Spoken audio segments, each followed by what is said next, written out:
to the savage nation. I had a very difficult night last night. I couldn't sleep. I kept seeing images of Zelensky, no matter what however I changed however I tried to change my mind, I couldn't. His face kept appearing in my inner mind. So I'm saying to myself, what is this about? I don't know this guy, but he's threatening to destroy the whole world with his madness. And I was almost reluctant to open up the internet this morning and check to see the news because this man wants to drag the whole world into a world war to maintain his power, in plain English. So I was thinking, historically, who was this man? Because there are people that keep repeating through history. He's Rasputin. Many of you don't know who Rasputin is. Here's a little pop history of Rasputin. And the title is Inside the Twisted Mind of Russia's Mad Monk, Rasputin. Now, Zelensky's not a monk, but he's trying to drag the whole world into a war under the guise that he's Winston Churchill when he's really more like Rasputin. He was a Russian mystic and faith healer, Rasputin was. He befriended the imperial family of Nicholas II, the last emperor of Russia, and he gained influence over first the wife, the Tsarina, then over the royal family because they had a hemophiliac son, and this faith healer, Rasputin, said he could cure the boy. And he suddenly became enormously powerful inside the royal family. Even though he himself came from a family of extremely poor people, peasants, in the Siberian village of Pokrovskoye, wherever that may be, way up in the middle of nowhere in Siberia. And he becomes a monk, winds up in the royal court, and now he takes over the royal family, and he starts to control Russia through the royal family. What happens next is a matter of history, which you can certainly investigate yourself. But he became so dangerous that in the end, the powerful figures within the Russian military took matters into their own hands. And first, they opposed his influence over the imperial family because he was a sinister force in the royal family. And he almost brought down the Tsarist government on his own through his scandalous behavior. And he precipitated the overthrow of the House of Romanov. So I say, in my mind, Zelensky is like a Rasputin to the world. So he's an actor who's caught up in his own play. I spoke with a man who's been to Ukraine and has deep roots in Ukraine. I will never mention names of sources. And he said, everyone knows this in Ukraine, that he was a bit player, an actor, then became a big player in a certain media empire in Ukraine. And they installed him as president as a holding card. He worked for them. He was a puppet of the media moguls, a media mogul group in Ukraine. They picked Zelensky off the stage and they made him prime minister or president as a holding card. Eventually, Zelensky became so power mad that he put in jail some of the people who put him in power. Others had to flee Ukraine. And of course, the rest is history. There's much more to the story, which I don't have to elucidate for you now. You can look it up on your own. But I always see things or try to see things through the eyes of an historical lens. So I kept saying to myself last night, why am I obsessing on the Zelensky? Because only a madman would strike a deal with President Trump, come to the White House and in front of the whole world and change the deal and think he's going to get away with it unless he's crazy. A madman, power mad, drugged, whatever it may be. In front of the world, he comes in to sign a deal on the minerals. And in the middle, he says, I'm not doing the deal unless you do this and that. So I went on YouTube afterwards and I said, I come from a family. My father was a poor antique dealer. He did well as a middle-class guy, lower middle class, one car, one worker. We did okay.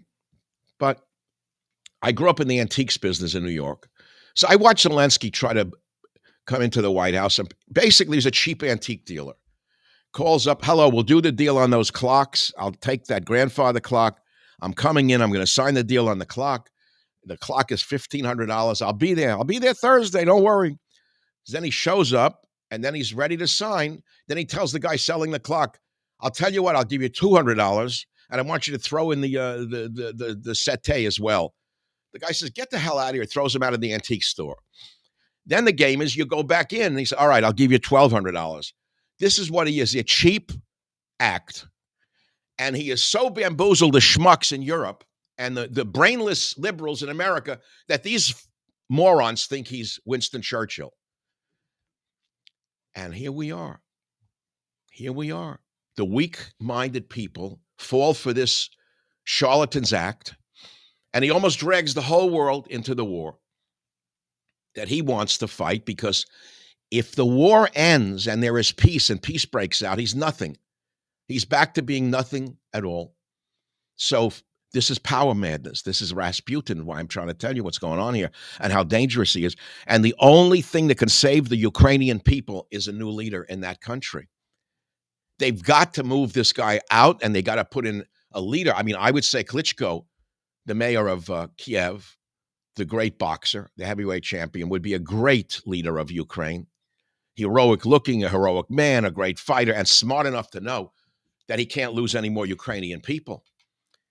I said to this individual who I was speaking with this morning that according to the colonels I speak with who are honest, there are approximately 600,000 dead Ukrainians and about 200,000 dead Russians, the complete reversal of what Jake Tapper, Wolf Blitzer, CNN, Reuters, AP have been putting out.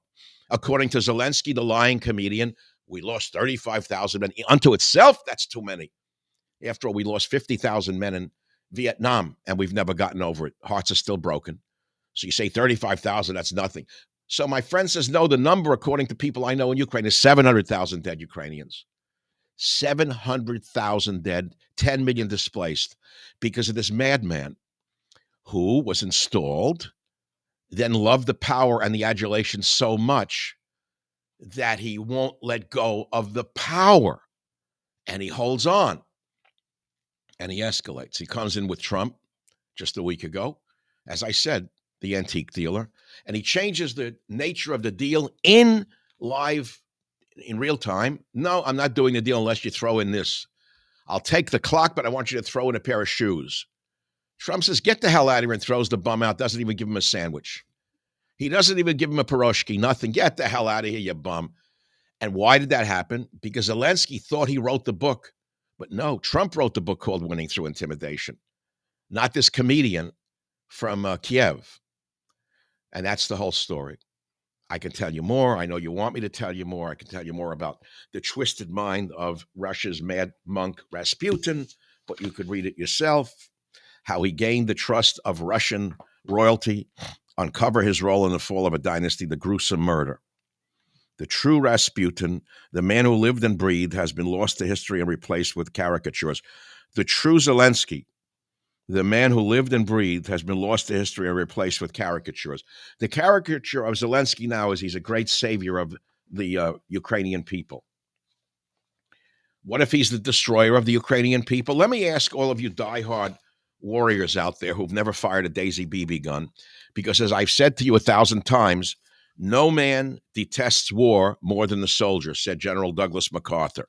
It's only the people who have never fought in a war who love war. Look at who's egging on the war. A Macron now, another a madman. Macron is a bigger lunatic than Zelensky. I'll give a nuclear umbrella to all of Europe. Macron.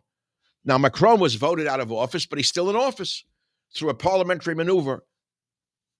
This ex-member of the Rothschild Bank, Macron, is holding on to power in France. And to make it even worse, he says, I'll add nuclear weapons and add a nuclear umbrella to all of Europe. These are crazy people. These are insane people. And when this war started, I went on the air over and over again, and I said, I've read the history, the guns of 1914. I read all of the books about how World War I started. And in simple terms, it was one power did this, the next power reacted to what that power did. Then another world power came in. Then another power came in, and they reacted to that. It was like a chain reaction. Zelensky is like creating a chain reaction through world powers to set off a nuclear conflagration. Trump is 100% right.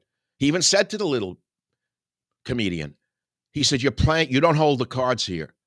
There's no cards. You don't hold the cards here. And you're threatening to set off World War III. Trump said that. And isn't it ironic that Trump, a man of peace, is called a warmonger? Biden, the man who started the war, is called a peacemaker. To show you how twisted the liberal mind is and how bent they are. They don't even know what the hell they're talking about. That's how they could put a 6'2" man with a beard on a woman's team and let him beat up women and call him a woman. Well, what more do I have to tell you? They don't know what a man or a woman is, but they know exactly what war is. So it's a very dangerous time. I had these nightmares all night long of Zelensky. I couldn't get him out of my inner mind. And as I said, I was afraid to wake up and turn the news on. Thank God nothing happened. But I believe through my own dreams, I have a semi-psychic capacity in my own being. I've known this my whole life. I've seen things before they've occurred. Not always, sometimes. And I believe that Zelensky will be deposed by his own people in a very short period of time because they're coming to understand that he himself may be the problem, not the solution. Now, there's more to the story. The Hunter Biden scandal, Burisma, Joe Biden. It's all interconnected to why Zelensky was put in power and why he will not let go of power. Now you got morons, let Russia leave Ukraine. Idiots, just empty heads, don't know anything of history, don't hear a word that the professor is teaching them. Again, with a little small-minded thing, let Russia leave Ukraine. Russia's not leaving Ukraine for a number of reasons. Let me ask you something, Putz. Schmucktecha, let me ask you something, Schmucktecha. If Mexico joined in an alliance with China and then said we're going to put nuclear-tipped missiles in the new Mexico-China alliance, we're putting nuclear-tipped missiles on the border of Arizona, New Mexico, and California, what would we do, you schmuck you? That's exactly what Putin's doing. Why don't you try to study history before making comments like a fool? That's why your teacher threw you out of class when you were these people. They don't know anything about anything. Nothing. Gornish. Zero. Zilch. Nada. So I've given you history. I've given you opinion. And I've given you a choice. Do you choose peace and life? Or do you choose war and death? And I'm Michael Savage saying thank you for listening.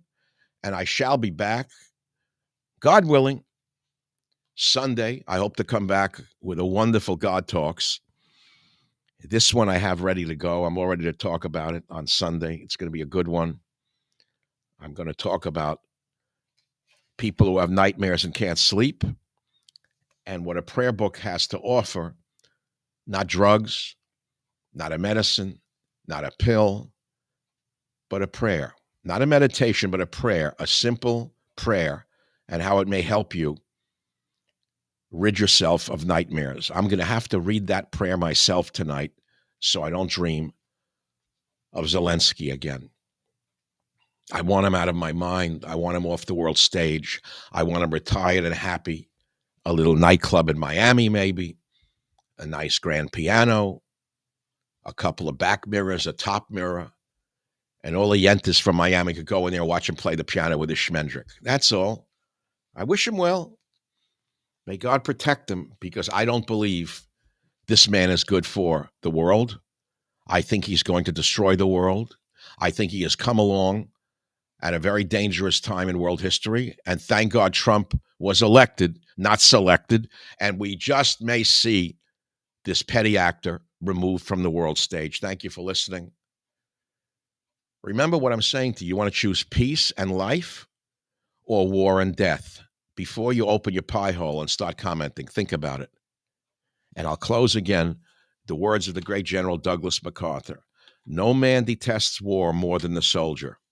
Think about that one before, again, you call for more war. I see these schmucks in the white suburbs with Ukrainian flags. They got a fresh shipment in last week.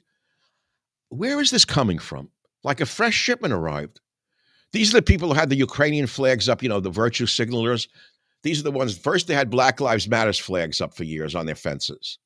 Then when that died out, when we saw that they were all gangsters, thieves, criminals, and bums in BLM, suddenly that was dropped.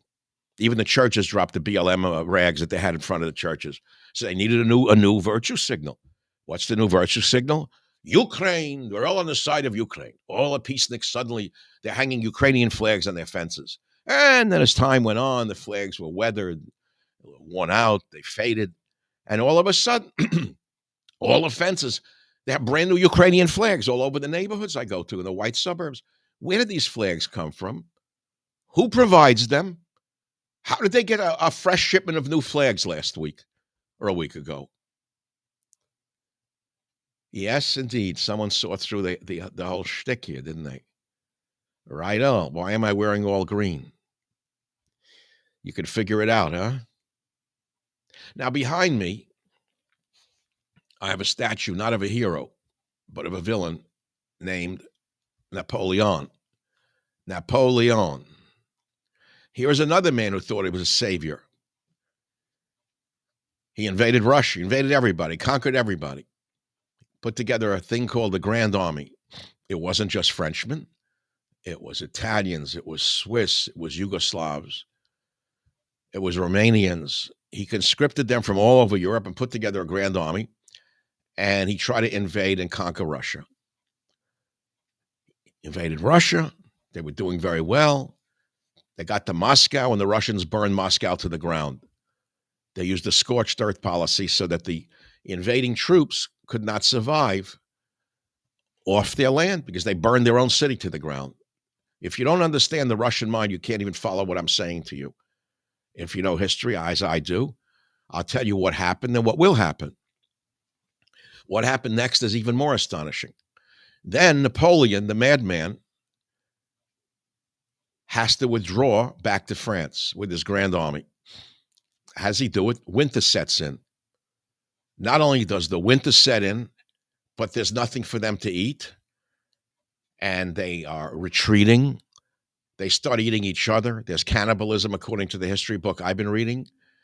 The troops are eating their brothers and soldier brothers as they fall. They're cutting flesh out of living horses as they're marching. They're cutting flesh out of a living horse. They're starving to death. Napoleon, the great savior of Europe, winds up responsible for the death of 400,000 men in the Grand Army, and 400,000 Russians are killed. That's almost 1 million people, almost identical to the number of people killed now under the new Napoleon, Zelensky. Maybe I'll come back another time and I'll do an analogy between Zelensky and Napoleon, but that would be dignifying him a little too much. Because at least Napoleon had some brilliant laws that he wrote. Zelensky, so far as I can tell, has done nothing except cause death and destruction, which is very bad, boys and girls. Isn't that something you taught years ago when you were a liberal? War is bad. Now you suddenly have a Ukrainian flag on your ass? Psychos. You don't know what a man is. You don't know what a woman is. You don't know what war is. You don't know what peace is. You don't know which side to be on. Crazy people. Thank God we have someone else. I will. Mike, tell us how the Newsom podcast went. As you know, I did a live interview with Gavin Newsom on Monday. It'll be broadcast this coming Tuesday. I haven't seen the final cut of the Gavin Newsom podcast, but believe me, if I see cuts I don't like, you'll be the first to know, and I'll prove that I'm right because we have a full video that my assistant took on his iPhone, the whole hour, all on an iPhone. So when I speak with Mr. Newsom, Governor Newsom, about various topics, some of which I'm sure you will see. He had Charlie Kirk on for his first podcast, caused a great stir. But we have other segments about, let me read them to you in case it doesn't wind up in the final. Where is this? I don't know where it is. We have videos, blah, blah, blah. I have 4 to 5 sound bites from it. I know we talked about the homeless problem. I talked about the fake notion of climate change and the Vostok ice core samples, which he didn't know about. And I don't have the rest of the topics that we discussed at hand. I'll try to get them for you. I don't know where they went. I mean, Karen sent them to Josh Klein just now of Breitbart. All right, I don't have it. But the thing is, we have all of the key points of the interview with Mr. Newsom. And I know many of you are zealots. You say, why didn't you yell at him? How dare you talk to him? Very clearly, because I'm a man of peace and reason. I like order in my universe. And I believe only by speaking with our political opposites can we save not only America, but the world from the madness it has descended into. Anybody could be a Rachel Bad Cow. Anyone could be like a lesbian screaming with a finger and yelling at everybody. How hard is that? How hard is it to be Wolf Blitzer, like the Jewish grandfather who's a putz of the highest order, a propagandist of worst kind I've ever seen? He gets me crazy than all of them. I can look right through Wolf Blitzer's face. Jake Crapper, fake Crapper is the worst of the worst of the worst. Again, another one. Only they want to foment hatred in the world. I want to foment peace. I want peace to break out. So I will go on an opponent's podcast, especially if they're prominent and intelligent, as Gavin Newsom is. This is the thing about people, how shallow they are. They say he's stupid. He's stupid. He's the governor, and he's going to run for the presidency, but he's stupid. And you're the smart one sitting in your mother's basement with dirty socks. You're the smart one. He's very intelligent. I've had a backdoor correspondence with him going back many years. We disagree on virtually every political topic, but he's always answered me in a rational way. And sometimes he actually agrees with my positions. And so when he invited me on his podcast, I said, sure, I'd love to go on. You get it? That's it. That's the whole story. That'll be Tuesday. What? I've been working harder than I ever have in my whole life. Just when I thought I was out, they pulled me back in. Don't miss me Sunday nights on Newsmax TV, where I have my own show, 5 p.m. Pacific, 8 p.m. Eastern. It's a great show. It's thoughtful. It's not like the other talking heads on CNN or MSNBC where it's gotcha, screaming, yelling. I won't do it. Don't need it. It's not about ratings or the money. Why am I doing it at all? Why am I not retired? You say, you're 83 years old. You have enough money to retire. I had enough money to retire 20 years ago, 15 years ago, because I've worked since I'm 5, and I'm not a drug addict. I have been working since I'm 5 years old. I'm very frugal. So why do I work? Because to me, retirement is the most absurd thing a man with an active mind could do. Retire? What for? To do what? Play golf? Play tennis? Go to Provence and drink wine? What are you, crazy? I can go to the market and buy a French wine and cook my own dinner. Better than some guy in a French restaurant I don't even know the restaurant. I don't understand it all. I've traveled so much in my life. Remember, I'm an inveterate traveler in the deepest reaches of the South Pacific. And they were some of the loneliest days of my life in those remote islands, collecting medicinal plants. All those years between 69 and 74 was the heyday. I went up until the 80s, but I never enjoyed it. You think I was there enjoying myself? Fiji, Tonga, Samoa, the Marquesas, the Cook Islands, Rarotonga, Palmerston Island, islands you never heard of. I went ashore and I worked with the folk healers and I asked them about healing plants. They were some of the loneliest moments. It was like, you talk about traveling on a lonely planet. What compelled me to do it? Why was I doing it? To save the world. I wasn't hurting anybody. I wasn't dragging anyone into war. I was seeking medicinal plants, healing plants that could be used for world medicine. Does that make me a bad person? They'll twist that too. The left. How dare you pluck a plant from the rainforest and put it into a herbarium for science when that plant wanted to live in the jungle and smile at the sun? My friends, that's all I have to say. I'm getting a text message I have to look at. Let's see. I just want to see now. Looks and sounds good. You discuss with Newsom. This is from my loyal producer, Karen. Here are the topics that you discussed with Newsom. That if they cut this out or they edit it and make me look bad, we're going to run the full tape for you when I do the podcast on this on Tuesday. We discussed the homeless crisis and my cure for it. Illegals health care, what the cure is for that. The fires, and the forest fires in California, and English as an official language. He even congratulated me. Gavin said, by the way, Trump just made English the official language. He said, that's one of your platforms, isn't it, Michael? He said, haven't you said borders, language, and culture from 1990s? I said, yes. I said, almost all of Trump's platform is derived from my writings. And the people who are behind him have told me that. That it doesn't mean that you don't see me on the stage. It doesn't matter. I'm more Lao Tzu than I am Zelensky. It's better that my ideas are heard than I am heard.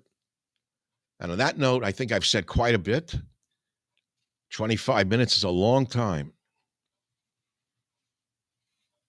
Over 320 families of plants with some 2 million species.